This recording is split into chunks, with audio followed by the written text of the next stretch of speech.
Heart attack জনিত বুকের ব্যথা, হৃৎপিণ্ডে রক্ত প্রবাহ কমে যাওয়ার কারণে বুকে ব্যথা, এই দুটি মূলত কারণে কোরানজি ট্যাবলেটটি ব্যবহার করা হয়। আসসালামু আলাইকুম, শামস মেডিসিন টিপসে আপনাদের সবাইকে স্বাগতম। আমি আবারও চলে আসলাম আপনাদের মাঝে নতুন একটি টপিকস নিয়ে। আজকে আমার টপিক হচ্ছে কোরানজি 10, যার জেনেরিক হচ্ছে নিকোরান্ডিল বিপি 10 মিলিগ্রাম। এই ওষুধটি মূলত আমাদের যাদের হার্ট স্ট্রোকের সমস্যা রয়েছে বা সম্ভাবনা রয়েছে এবং হৃৎপিণ্ডে রক্ত প্রবাহ কমে যাওয়ার ফলে বুকে ব্যথা করে, এই ধরনের সমস্যায় আপনি এই ট্যাবলেটটি সেবন করতে পারবেন। সুতরাং আজকের টপিকসটি অত্যন্ত গুরুত্বপূর্ণ, অনেক ইনফরমেশন রয়েছে। সুতরাং টপিকসটি শুরু করার পূর্বে আপনাদের কাছে আমার অনুরোধ, প্লিজ চ্যানেলটি সাবস্ক্রাইব করুন এবং ভিডিওটি আপনার টাইমলাইন থেকে শেয়ার করে দিন। তাছাড়া চ্যানেলটি সাবস্ক্রাইব করে বেল আইকনটি বাজিয়ে দিন, তাহলে পেয়ে যাবেন আমার নিত্য নতুন ভিডিও। যারা অলরেডি আমার চ্যানেলটি দেশ এবং প্রবাস থেকে সাবস্ক্রাইব করেছেন, তাদেরকে জানাই অসংখ্য ধন্যবাদ। যারা এখনো সাবস্ক্রাইব করেনি বন্ধুরা, প্লিজ চ্যানেলটি সাবস্ক্রাইব করে দিন। চলুন বন্ধুরা, আমরা চলে যাই আমাদের মেন টপিকসে।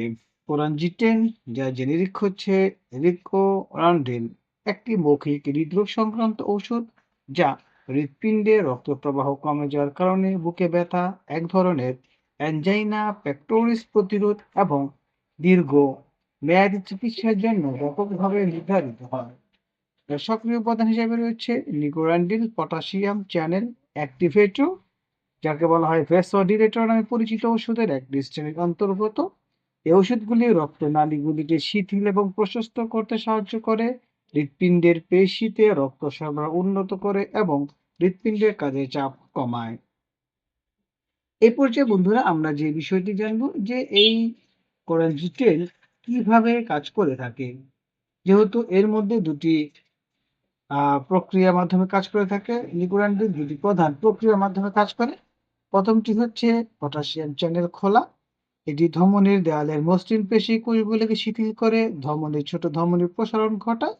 ওয়ান লাইটেল সাইক্লাইস সক্রিয়করণ, এর ফলে শিরস্থ প্রসারণ ঘটে, হৃৎপিণ্ডে ফিরে আসা রক্তের পরিমাণ প্রিলোড হ্রাস পায় এবং হৃৎপিণ্ডের কাজ সহজ হয়।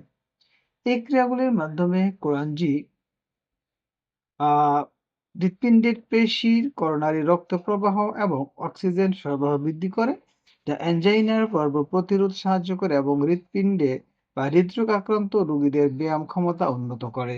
সুতরাং বন্ধুরা, আমরা বুঝতে পারলাম যে এই কোরানজিটেল কিভাবে আমাদের বডিতে কাজ করে থাকে।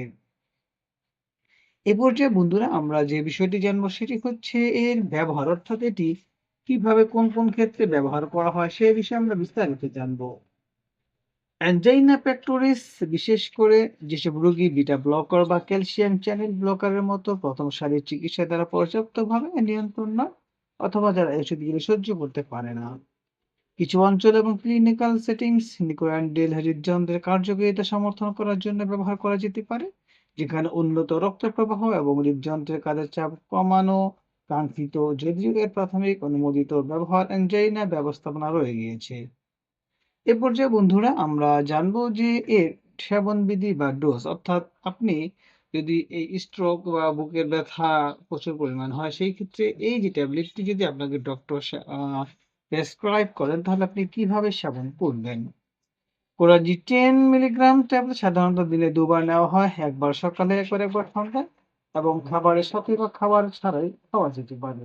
শুরু দিনে দুবার 10 মিলিগ্রাম, সাধারণত পরিসর দিনে দুবার, সকালে এবং রাতে 10 মিলিগ্রাম করে 20 মিলিগ্রাম খাওয়া যেতে পারে। এবং সর্বোচ্চ প্রতিক্রিয়া এবং সহনশীলতার উপর নির্ভর করে দিনে দুবার 30 থেকে 40 মিলিগ্রাম পর্যন্ত খাওয়া যেতে পারে। যা মাথা ব্যথা প্রবণতাযুক্ত রোগীদের জন্য কম প্রাথমিক ডোজ, যেমন দিনে দুবার 5 মিলিগ্রাম করে বিবেচনা করা যেতে পারে।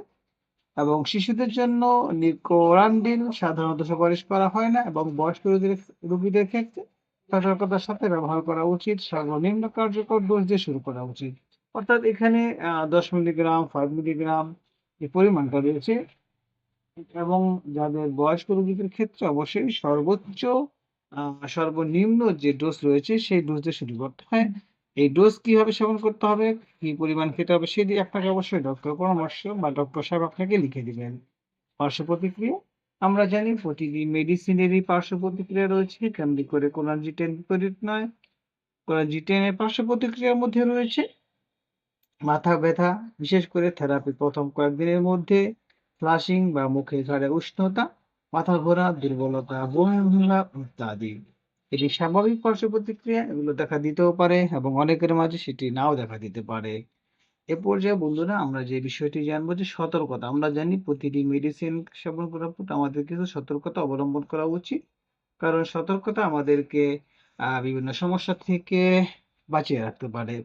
যেমন কোরাজিটেন শুরু করার আগে আপনার ডাক্তারকে নিম্নলিখিত বিষয়গুলো সম্পর্কে অবহিত করা গুরুত্বপূর্ণ। যেমন নিম্ন রক্তচাপ বা ভলিউম হ্রাস, যদি আপনার রক্তচাপ কম থাকে, হার্ট ফেইলিউর বা কার্ডিওজেনিক শক অর্থাৎ আপনার হার্ট ফেইলিউর যদি সমস্যা থাকে, অন্যান্য ওষুধ ব্যবহার বিশেষ করে ফসফোডিস্টারেস 5 ইনহিবিটর যেমন সিল্ডানেফিল, যা রিকুনান্ডিলের সাথে গ্রহণ করলে বিপজ্জনকভাবে রক্তচাপ কমাতে পারে। অ্যালকোহল এবং অন্যান্য ভ্যাসোডিলেটর এগুলি রক্তচাপ কমানোকে রক্ত বাড়িয়ে তুলতে পারে। সুতরাং অবশ্যই আপনাকে যখন আপনি মেডিসিন সেবন করবেন সেই ক্ষেত্রে আপনাকে অবশ্যই ডক্টরের সাথে বিষয়টি আলোচনা করতে হবে। আপনার মাথা ঘোরা, দুর্বলতা অনুভব করলে কোরান যে আপনি গাড়ি চালানো বা যন্ত্রপাতি চালানোর ক্ষমতাকে ব্যাহত করতে পারে। সুতরাং যদি এই ট্যাবলেটটি যদি আপনার খাওয়ার ফলে মাথা ঘোরা বা অন্য দুর্বলতা অনুভব করেন, সেই ক্ষেত্রে কিন্তু আপনি যন্ত্রপাতি বা গাড়ি চালানো থেকে অবশ্যই বিরত থাকবেন। এই পর্যায়ে আমরা জানবো যে গর্ভাবস্থায় এই ট্যাবলেটটি খাওয়া যাবে কিনা? গর্ভাবস্থা এবং স্তন্যদানকালে নিকোরান্ডিলের নিরাপত্তা সম্পূর্ণরূপে প্রতিষ্ঠিত হয়নি। তাই শুধুমাত্র স্পষ্টভাবে প্রয়োজন হলে এবং চিকিৎসা তত্ত্বাবধানে কোরানজি ব্যবহার করা উচিত। অর্থাৎ যারা গর্ভাবস্থায় রয়েছেন বা স্তন্যপান করাচ্ছেন তাদের ক্ষেত্রে এই ট্যাবলেটটি সুপারিশ করা হয় না। যদি একান্তই প্রয়োজন হয় তাহলে ডক্টরের তত্ত্বাবধানে আপনাকে এই ট্যাবলেটটি সেবন করতে হবে, অন্যথায় নয়। সুতরাং বন্ধুরা আমরা বলতে পারি কোরাজিটেন বা লিকুরান্ডিল একটি ক্লিনিক্যালি প্রমাণিত ভ্যাসোডিলেটর যা মূলত হৃৎপিণ্ডের রক্ত প্রবাহ উন্নত করে, হৃৎপিণ্ডের কাজের চাপ কমিয়ে অ্যানজাইনা প্রতিরোধ এবং চিকিৎসার জন্য ব্যবহৃত হয়। এটি কার্যকর সাধারণত নির্ধারিত হিসেবে ব্যবহার করলে ভালোভাবে সহ্য করা হয় এবং যারা অন্যান্য অ্যান্টি অ্যাঞ্জিনাল ওষুধ ব্যবহার করতে পারেন না বা সাড়া দেন না তাদের জন্য এটি একটি গুরুত্বপূর্ণ বিকল্প। অনেক কার্ডিওভাস্কুলার ওষুধের মতো পার্শ্ব প্রতিক্রিয়া এবং মিথস্ক্রিয়াগুলির জন্য সতর্কতার সাথে ডোজ এবং পর্যবেক্ষণ প্রয়োজন। এই ওষুধটি ব্যবহার করার সময় সর্বদা আপনার স্বাস্থ্যসেবা প্রদানকারীর নির্দেশিকা অনুসরণ করুন। যেহেতু এটি একটি হৃদরোগ সংক্রান্ত মেডিসিন, সুতরাং এই ধরনের মেডিসিন সেবন করার পূর্বে অবশ্যই একজন অভিজ্ঞ ডক্টরের সাথে পরামর্শ নিন, অথবা আপনার পাশে যে স্বাস্থ্যসেবা কর্মী রয়েছে রেজিস্টারকৃত তার সাথে আলোচনা করে সেবন করবেন। কোনোভাবেই ডক্টরের পরামর্শ ছাড়া এই ধরনের মেডিসিন সেবন করবেন না। আমাদের এই চ্যানেলের মাধ্যমে শুধুমাত্র আমরা আপনারা কোন রোগের জন্য কোন মেডিসিনটি সেবন করবেন সেই সম্পর্কে বলা হয়। সুতরাং যে কোনো মেডিসিন সেবন করার পূর্বে ডক্টরের পরামর্শ নিন। ভিডিওটি যদি আপনার কাছে ভালো লাগে এবং উপকারী মনে হয় তাহলে বন্ধুদের সাথে শেয়ার করে দিন। আবারও বলছি বন্ধুরা, প্লিজ চ্যানেলটি সাবস্ক্রাইব করে বেল আইকনটি বাজিয়ে দিন এবং এই ভিডিওটি আপনার টাইমলাইন থেকে শেয়ার করে দিন। এর ফলে হয়তোবা আপনি উপকৃত হতে পারেন, অথবা আপনার প্রিয় মানুষজন যারা উপরে উল্লেখিত হৃদরোগ সংক্রান্ত সমস্যায় ভুগছে তাদের উপকারে আসতে পারে। আজ এ পর্যন্তই। আগামীকালকে আবার কথা হবে নতুন কোনো টপিকসে। সেই পর্যন্ত সবাই সুস্থ থাকুন, ভালো থাকুন। শামস মেডিসিন টিউটোরিয়ালটির সাথেই থাকুন। লাইক, কমেন্ট, শেয়ার করে আমাদেরকে পরবর্তী ভিডিও বানাতে উৎসাহ করুন। কারণ আপনাদের উৎসাহই আমাদেরকে সামনের দিকে এগিয়ে যেতে সাহায্য করে। সবার সুস্থতা কামনায় খোদা হাফেজ।